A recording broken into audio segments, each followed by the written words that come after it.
help you by or having a wonderful day. If you're wondering why my background is blurry, that's because my room is a hot mess and I did not in time to clean it. How the vibe. But today I'm back with another Zoom interview and I'm so excited. So please turn on subtitles because I have them. Subscribe if you're new and make a comment down below. But if you remember about a month ago, maybe a little bit more, I interviewed Maria Ramponi, a mother of a daughter who did a intensive therapy program for both conductive learning therapy, and today I have the owner of it, Saskia, here to tell us more technicality of it, because I thought for all of you hopefully parents that might be beneficial. So welcome to my channel. Do you want to introduce yourself? Yes, thanks, Anna. I'm super excited to talk to you and to share a little bit about what we do at Boost. My name is Saskia, and I am a conductor teacher. And I run a program in California that's based on conductive education for kids with cerebral palsy and different motor disabilities. Nice. I'm so excited to talk to you as well. So my I know you are a teacher at Boost Conductive Learning.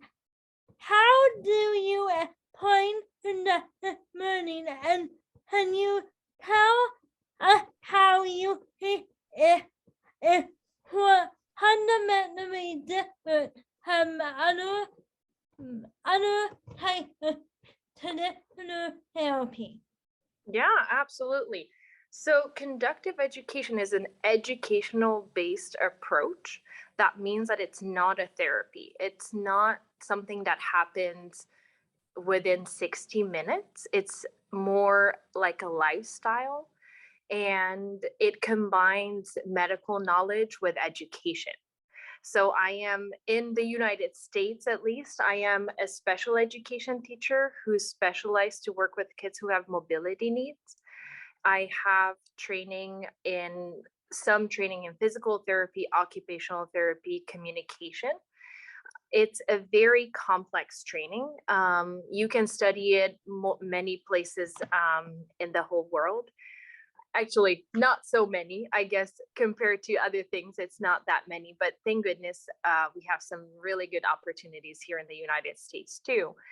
And it's basically tries to integrate academics and the physical piece. So we want to make sure that our students with CP get the movement that they need to become physically independent, and that they don't have to pick between, oh, do I want to study history and reading and writing, and for those things you have to sit down. But my kids really benefit from a different approach, and all our activities are movement based.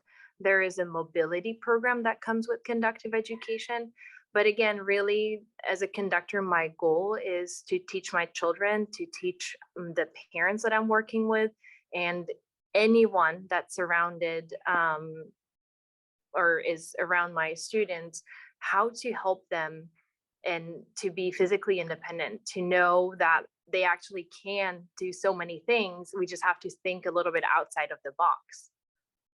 Right, definitely. And I couldn't help but really connect when you had the in between manifestation and being technically able, because like I was telling you earlier, I am 21 and I did all the way up till I graduated high school. I did therapy during the day at school, and like a PT, OT, teacher that would come into who I went to a public who they'd come into the school to provide me with that service. And that was for, I want to say, all my elementary school year until I was about 7th grade, because then it became a issue because you need certain classes to graduate high school and to graduate middle school. So it became you can't do a foreign language because that's the only time that your therapy is available. Or, I'm going to have to pull you out of your photography class so you can do this service. Or sometimes it would even be like, we're not doing that service anymore because you don't have time in your 8-hour day. And it was really annoying because before that, I never thought the importance of PT and being active in my daily life, and I never saw the health benefits of doing all that before I was in my late teens, early 20s when I graduated, because now I run my own brand and have my own daily handler, and I go on a hike every other day and do a treadmill and ride my bike, and I'm also a horseback rider, and I do adaptive horseback riding as well as regular horseback riding, and I haven't had pain in about a year. Oh wow, congratulations, that's amazing. Yeah, so I am so happy that your students don't have to go to what I went to, because even though it wasn't the end of the world, it was very inconvenient. Yeah, I do have to acknowledge that I do work together with very good physical therapists and occupational therapists. It's just the system in the United States is different than where I come from, Hungary. So how is it different? That would be interesting. Yeah. So my students here, when they go to a school, they exactly what you're saying. They get pulled out for physical therapy, half an hour here, 20 minutes there, or speech or occupational therapy. And I think that works very well for some students. Right. But my experience is that with the students that we serve at Boost, it actually works so much better if these therapists push in and they participate in the program that we're doing in the moment, and they show my staff how to work with my students. They often help me with specific things, and they really try to integrate then what physical therapy activities but into the classroom. So just showing, I'm going to show you around a little bit. This is my classroom. So if you see, it's a huge, big space. When we do math, I have my kids walk along the number line. They have to walk it out. It's really hard to remember a number line and to learn counting when, as a child, you didn't get the experience to move across freely however you wanted. So then I'm trying to give these experiences to my students during the day. And these therapists are pushing in unless it's a very specific skill building where you need the quiet space. Yeah, I hope that answers your question. Yeah, I was more curious, like what makes the American system different from the Hungary system? Sure. Yes, there is. The kids are really lucky. They have the Pető Institute, where program originates from Conductive Education. So then kids with CP, they get to go to school with other kids who have CP, and they get to be in one classroom in one environment and with specialists who are very specifically trained to work with them. And whereas here, at least where we are right now in California, these kids get pulled out, and often because you have cerebral palsy in your diagnosis, it's not something that's going to go away, right? It's not just going to disappear. So then oftentimes they don't necessarily give our students enough opportunities. Like, I don't know how many hours of PT you got when you were younger. Yep. When I was younger, it was 30 minutes at home, and then we used to do an hour outside of school, which was even more in my case because I was so tired from my 8-hour day. I was like, oh my God, I have to go and do this, and it became more a drag situation. Like, I didn't want to do it. And then, like I said earlier, because I didn't want to do it, and because I had no say in it, I It'd be a lot to go from therapy to therapies. And I think it's important for my students to learn how to be kids and how to do fun stuff after school. So we try to limit that as much as possible and put that into the classroom setting. And yeah, when you pull them out, can you really teach them how to walk in 60 minutes? It's really hard. Yeah. And the therapists they're great, don't get me wrong. It's not on them. It's, I think, for a certain population that works very well, but for our population, it's just way more beneficial if they push into the classroom and make it part of their everyday life. And that's really my job. I'm trying to figure out how to put one exercise into a game so that my kids actually want to do it. Because as you say, it's really hard work. It gets boring after a while. You get tired, you lose motivation. So then as a teacher, my job is to find ways that my students are excited about doing the activities.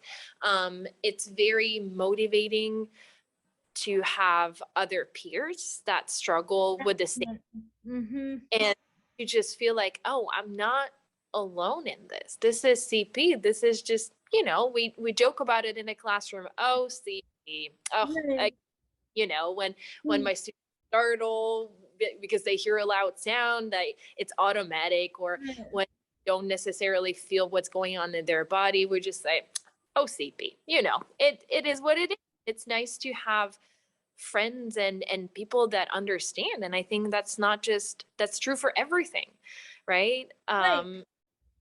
Yeah, because I did not get in touch with the disabled community until I was 18, because literally when there was no one like me, I was surrounded by other disabilities, Down syndrome and autism, and don't get me wrong, that's wonderful, but I did not see somebody who was harder me with it and used a walker and wanted to be hung. Like, I didn't see that until I was 18 years old. Yeah, well, I'm glad that you got to it. There are many people that have to wait longer, so it's good that you finally found your place.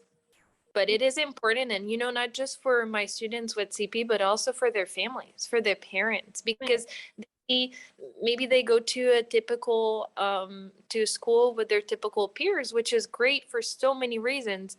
But at the same time, we all want to feel home and understood. And also the siblings. We run a sibling group during the summer where we welcome the siblings of our students.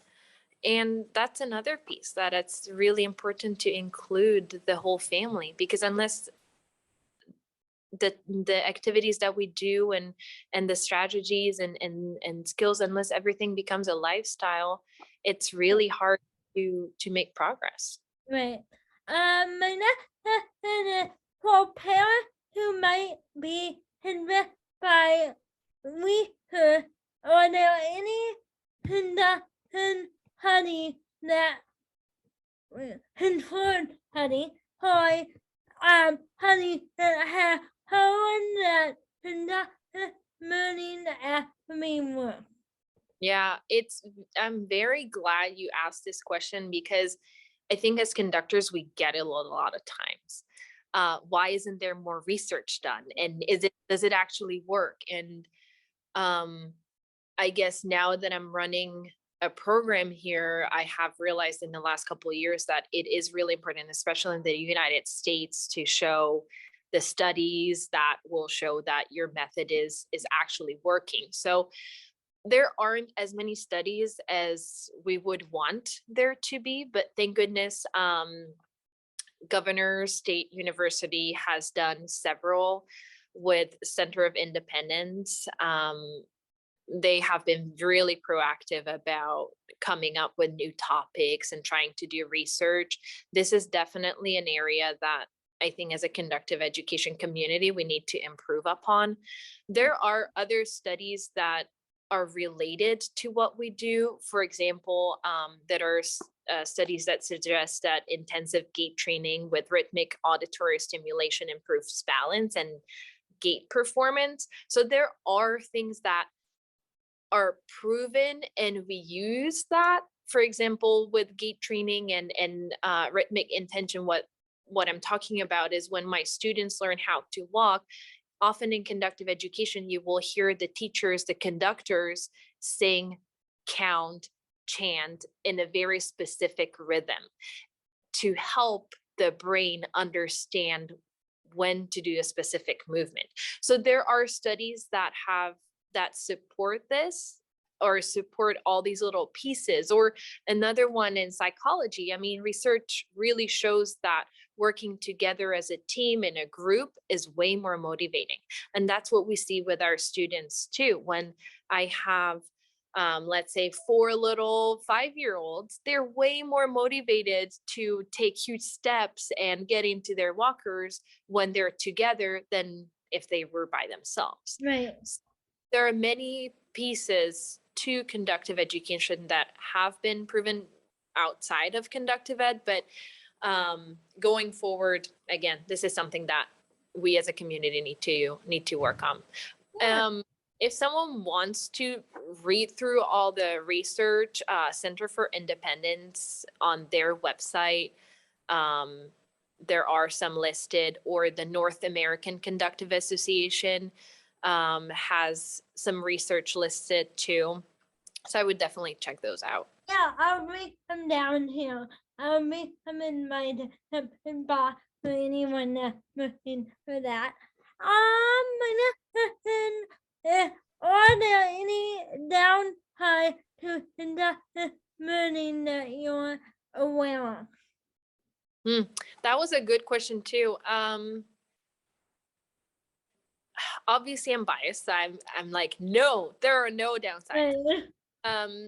But to be realistic, I think when conductive education was created, when the method, when András Pető came up with this wonderful method, at the time, medicine wasn't as far as it is today.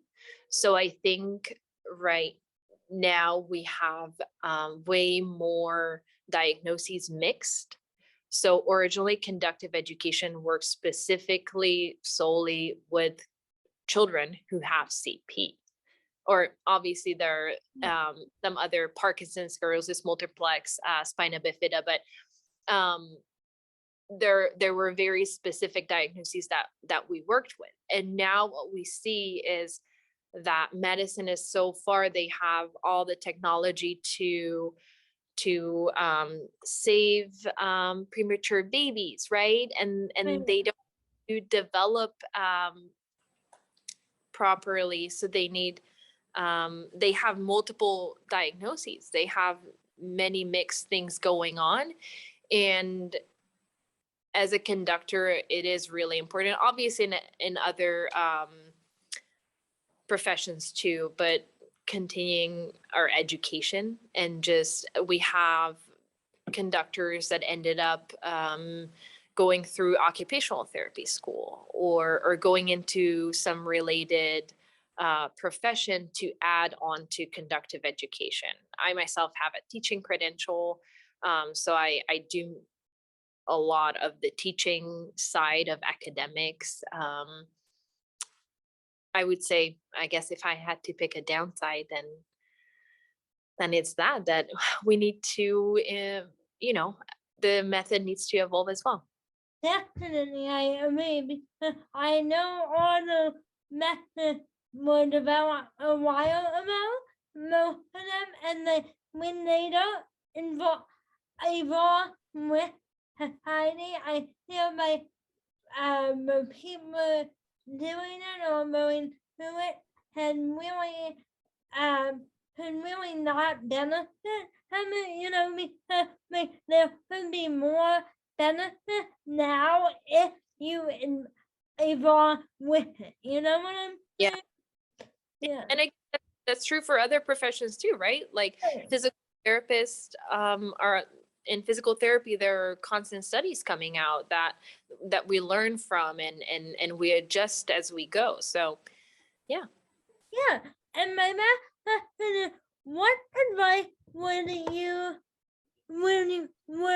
have for a parent who might be interested in conductive education and doesn't apply to only certain diagnosis or situation? All right. So, yes, it does apply to certain diagnoses. And at the same time, parents don't always know the exact diagnoses, or they're waiting for it, or they have something that conductive education on our websites, you will not find the name. I would still reach out to a conductor who lives close to you and have your child evaluated, and go by and ask for their support. So just to remember, we do work with people who have mobility needs, but again, diagnosis can be very different. There are very specific ones. And what was your other part of the question? What advice do you have for parents considering conductive education? Try to find a program that does maybe a weekend intensive or a 4-week intensive. Start with an intensive program so that you really understand how it works. Our summer program is a 4-week one. And the first week, our students and families really start to learn how to work together, and the whole daily routine is developed during that time. We look at what their goals are, what we should focus on. And second and third week, we really start drilling those activities, and they start showing progress around week 4. So it takes time, and it is hard work physically and mentally. So it's not something that you can try out for an hour. It's Right. you might be able to, but I would definitely commit to a chunk of time and give it time so that it can Definitely. Yeah. Thank you so much for being on my channel, and thank you guys for watching this video. If you have any more questions, please comment them down below, and make sure you have the description for any information we talked about in this video. And yeah, I will see you in my next video. Bye bye. Hi guys, welcome back to the EPI. I hope you guys are having a wonderful day. If you